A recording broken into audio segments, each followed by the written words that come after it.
राधे राधे। मैं आज आप लोगों को एक कहानी सुना रही हूँ कि जो किस्मत में लिखा होता है वो होकर ही रहता है। नियति उसे किसी न किसी प्रकार से पूरा करती ही है। नदी किनारे एक राज्य बसा हुआ था। वहाँ के राजा के शालिनी नाम की एक पुत्री थी। वह राजकुमारी बहुत ही घमंडी और तेज स्वभाव की थी। किसी की भी बेइज्जती करने से पहले उसको बिल्कुल भी हिचकिचाहट नहीं होती थी। वहीं उसी महल में एक कमल नाम का एक नौजवान युवक काम करता था। वह राज महल में काम करने के साथ साथ वहाँ की देखरेख भी करता था। युवक बहुत ही परिश्रमी, ईमानदार व गुणवान था।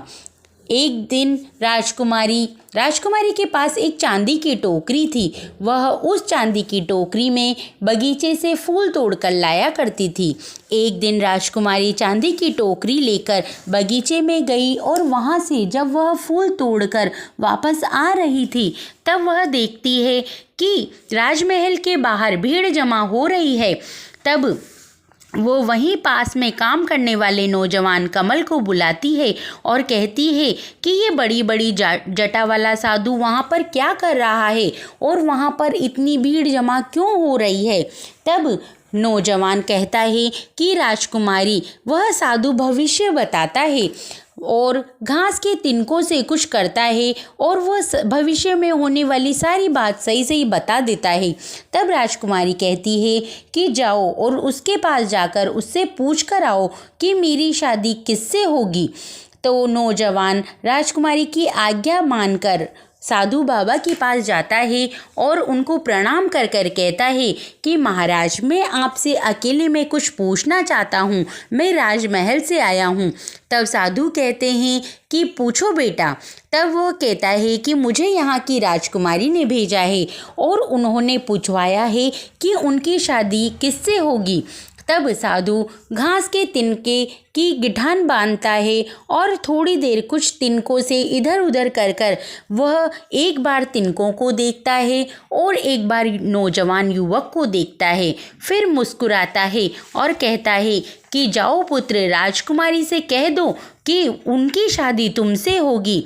यह सुनकर नौजवान को थोड़ा गुस्सा आ जाता है और वह कहता है कि बाबा, आप ये क्या कह रहे हैं? मैं तो इस महल में काम करने वाला एक मामूली नौकर हूँ, वह यहाँ की राजकुमारी है। तब बाबा कहते हैं कि बात जो भी हो, लेकिन उनकी शादी तुमसे ही होगी।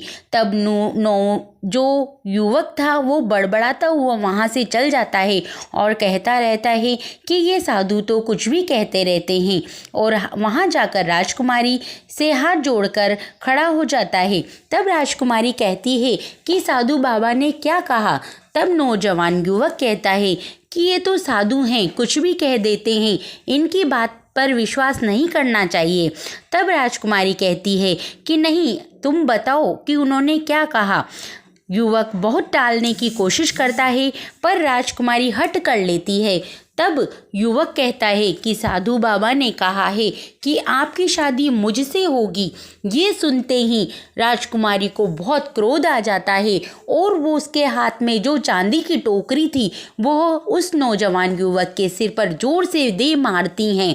उस टोकरी से युवक के सिर पर घाव हो जाता है और उसे बहुत गुस्सा आता है और कहता है कि अगर आप राजकुमारी होंगी तो अपने महल की होंगी, आप मुझे इस प्रकार से बिना गलती के नहीं मार सकती।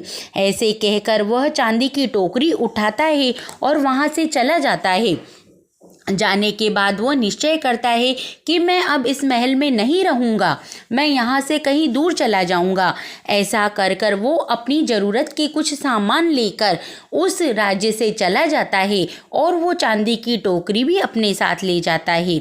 दूसरे राज्य में जैसे ही वो पहुंचता है तो वहाँ पर बाजार में बहुत हलचल देखता है, भीड़ भाड़ देखता है। तब वह लोगों से पूछता है कि यहाँ पर क्या हो रहा है। तब वहाँ के लोग कहते हैं कि यहाँ के राजा की कुछ समय पहले ही मृत्यु हुई है और उन्होंने मृत्यु होने से पहले कहा था कि अब दूसरे राजा का चुनाव मेरा हाथी, मेरा प्रिय हाथी करेगा। वो जिसके भी गले में वरमाला डालेगा वो ही यहाँ का राजा होगा और वही इस राज्य पर शासन करेगा। आज वो दिन है। तो हाथी उधर से माला लेकर आ रहा है। सभी यहाँ पर इसीलिए जमा हुए हैं। तो कमल भी वहीं पे भीड़ में खड़ा हो जाता है। पहले तो राजसी जो लोग थे वो खड़े रहते हैं, तो हाथी उनके बीच में से गुजरता है, किसी के गले में माला नहीं डालता है। फिर जब राज्य के लोगों के बीच में वो आता है तो हाथी कुछ देर रुकता है और रुककर कमल के गले में वो माला डाल देता है।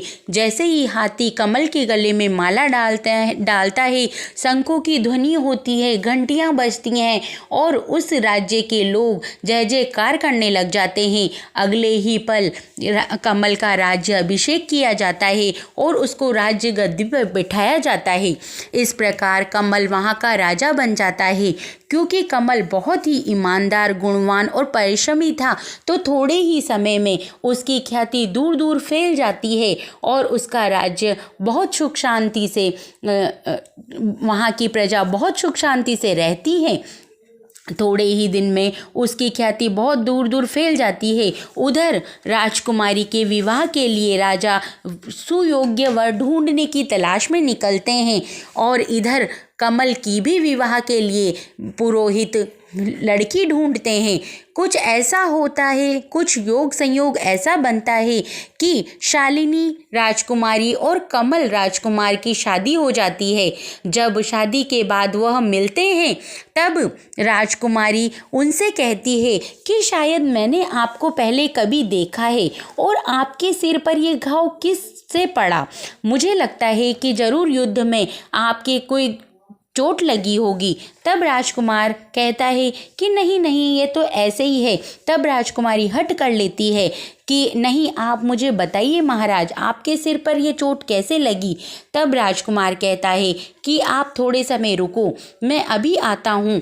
तब वह चांदी की टोकरी लाता है और चांदी की टोकरी देखते ही राजकुमारी को सब याद आ जाता है और वह उनको पहचान लेती हैं कि अरे, आप तो वही नौजवान युवक हैं जिनके सिर पर मैंने ये चांदी की टोकरी मारी थी, क्योंकि ये चांदी की टोकरी तो मेरी है।